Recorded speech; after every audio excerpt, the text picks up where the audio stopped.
श्री शिवाय नमस्तुभ्यम। हर हर महादेव। आप सभी का भक्ति चैनल पर हार्दिक स्वागत है। आज आप सभी सुनेंगे श्रावण मास की कथा में श्रावण मास महात्म्य की कथा अध्याय 4। वीडियो अच्छा लगे तो लाइक कीजिएगा। चैनल को अभी तक आपने सब्सक्राइब नहीं किया तो चैनल को सब्सक्राइब कीजिएगा। साथ में कमेंट सेक्शन में हर हर महादेव लिखिएगा। वीडियो को ज्यादा से ज्यादा शेयर भी कीजिएगा। आइए श्रावण मास महात्म्य की कथा अध्याय 4 का श्रवण करते हैं। ईश्वर बोले, हे सनत कुमार, अब मैं धारण पारण व्रत का वर्णन करूंगा। प्रतिपदा के दिन से आरंभ करके सर्वप्रथम पुण्यावाचन कराना चाहिए। इसके बाद मेरी प्रसन्नता के लिए धारण पारण व्रत का संकल्प करना चाहिए। एक दिन धारण व्रत करें और दूसरे दिन पारण व्रत करें। धारण में उपवास तथा पारण में भोजन होता है। श्रावण मास के समाप्त होने पर सबसे पहले वाचन कराना चाहिए। इसके बाद हे मानद आचार्य तथा अन्य ब्राह्मणों का वर्ण करना चाहिए। तत्पश्चात पार्वती तथा शिव की स्वर्ण निर्मित प्रतिमा को जल से भरे हुए कुंभ पर स्थापित कर रात में भक्ति पूर्वक पूजन करना चाहिए तथा पुराण श्रवण आदि के साथ रात भर जागरण करना चाहिए। प्रातः काल अग्नि स्थापना करके विधि पूर्वक होम कराना चाहिए। त्र्यंबक इस मंत्र से तिल मिश्रित भात की आहुति डालनी चाहिए। उसी प्रकार शिव गायत्री मंत्र से घृत मिश्रित भात की आहुति डालें और पुनः षडाक्षर मंत्र से खीर की आहुति प्रदान करें। तदंतर पूर्णाहुति देकर होम शेष का समापन करना चाहिए। इसके बाद में ब्राह्मणों को भोजन कराना चाहिए तथा साथ ही आचार्य की पूजा करनी चाहिए। हे महाभाग, इस प्रकार से उद्यापन संपन्न करके मनुष्य ब्रह्मा हत्या आदि पातकों से मुक्त हो जाता है। इसमें कोई संदेह नहीं है। अतएव इस महाव्रत को अवश्य करना चाहिए। हे महामुनि, अब श्रावण मास में उपवास की विधि को आदर पूर्वक सुनिए। प्रतिपदा के दिन प्रातः काल से व्रत का संकल्प करें। स्त्री हो या पुरुष मन तथा इंद्रियों को नियंत्रण करके इस व्रत को करे। अमावस्या तिथि को लोक का कल्याण करने वाले वृषध्वज शंकर की अर्चना पूजा षोडश उपचारों से करें। तदंतर अपने सामर्थ्य के अनुसार वस्त्र तथा अलंकार आदि से ब्राह्मणों का पूजन करें। उन्हें भोजन कराएं तथा प्रणाम करके विदा करें। इस प्रकार से किया गया मास उपवास व्रत मेरी प्रसन्नता कराने वाला होता है। हे जनक कुमार, मनुष्यों को सभी सिद्धियां प्रदान करने वाले लक्ष्य सड़ख्या परिमित रुद्रवर्ती व्रत के विधान को सावधान होकर सुनिए। अत्यंत आदर पूर्वक कपास के 11 तंतुओं से बत्तियां बनानी चाहिए।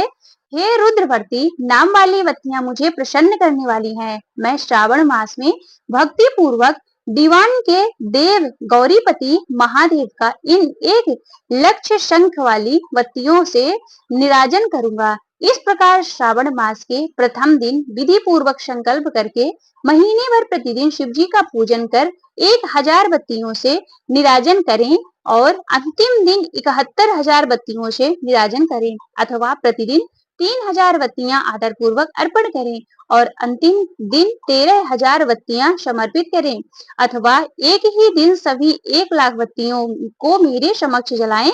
प्रचुर मात्रा में घृत भिगोई जो स्निग्ध बत्तियां होती हैं वे मुझे प्रिय हैं। तत्पश्चात मुझे विश्वेश्वर का पूजन करके कथा का श्रवण करें। सनत कुमार बोले, हे देवों के देव, हे जगन्नाथ, हे जगत नंदन, कृपा करके आप मुझे इस व्रत का प्रवाह बताए। हे प्रभु, इस व्रत को सर्वप्रथम किसने किया था तथा इसका उद्यापन की क्या विधि होती है? ईश्वर बोले, हे ब्रह्मपुत्र, व्रतों में से उत्तम इस रुद्रवर्ती व्रत के विषय में सावधान होकर सुनिए। यह व्रत महापुण्य प्रद, सभी उपद्रवों का नाश करने वाला, प्रीति तथा सौभाग्य देने वाला, पुत्र पौत्र समृद्धि प्रदान करने वाला, व्रत करने वाले के प्रति शंकर जी की प्रीति उत्पन्न करने वाला तथा परम पद शिवलोक को देने वाला है। तीनों लोकों में इस रुद्रवर्ती के समान कोई उत्तम व्रत नहीं है। इस संबंध में लोग यह प्राचीन हष्टांग देते हैं। शिप्रा नदी के रम्य तट पर उज्जैनी नामक सुंदर नगरी थी। उस नगरी में सुगंधा नामक एक परम सुंदरी वीरांगना थी। उसने अपने साथ संघर्ष संसर्ग के लिए अत्यंत दुख शुल्क निश्चित किया। 100 स्वर्ण मुद्रा देकर स्वर्ग करने की शर्त रखी थी। उस सुगंधा ने युवक तथा ब्राह्मणों को भ्रष्ट कर दिया था। उसने राजाओं तथा राजकुमारों को नग्न करके उनके आभूषण आदि देकर उनका तिरस्कार किया था।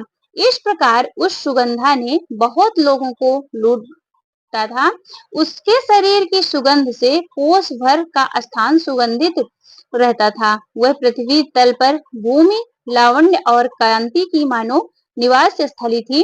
वह 6 रागों और 36 रागनियों के गायन में तथा उनके अन्य बहुत से भेदों की भी गान क्रिया में अत्यंत कुशल थी। वह नृत्य में रंभा आदि देवांगनाओं को भी तिरस्कृत कर देती थी और अपने एक एक पग पर अपनी गति से हाथियों तथा हंसों का उपहास करती थी।